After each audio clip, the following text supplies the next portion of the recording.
প্রদীপ করকে আত্মহত্যায় প্ররোচনা দেওয়া হয়েছে, অভিযোগ পুরো সাজানো। দাবি বিরোধী দলনেতার শুভেন্দু অধিকারীর তরফ থেকে এই অভিযোগ করা হয়েছে। ঠিক কি দাবি করছেন শুভেন্দু, শুনুন।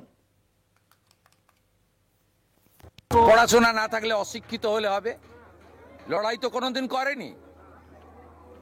আমরা লড়াই করে মমতা ব্যানার্জিকে মুখ্যমন্ত্রী করেছি।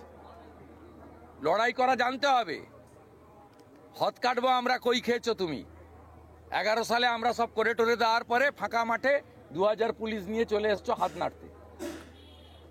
এইসব হবে, কার্বাইড দিয়ে পাকানো ফলের মাল, এইসব হবে।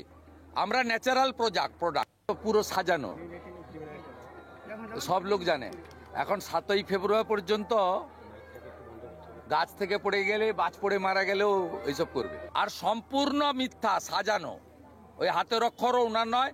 এদের যদি জম থাকে ওই চিঠিটা সেন্ট্রাল ফরেন্সিক ল্যাবে পাঠান।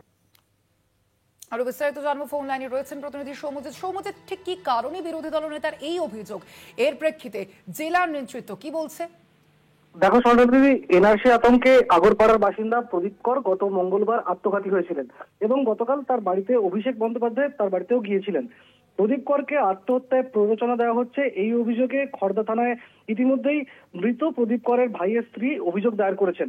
নন্দীগ্রামে একটি পুজোর উদ্বোধনে এসে শুভেন্দু অধিকারী যেটা বলেছেন যে এই যে অভিযোগ, এটা পুরোটাই সাজানো।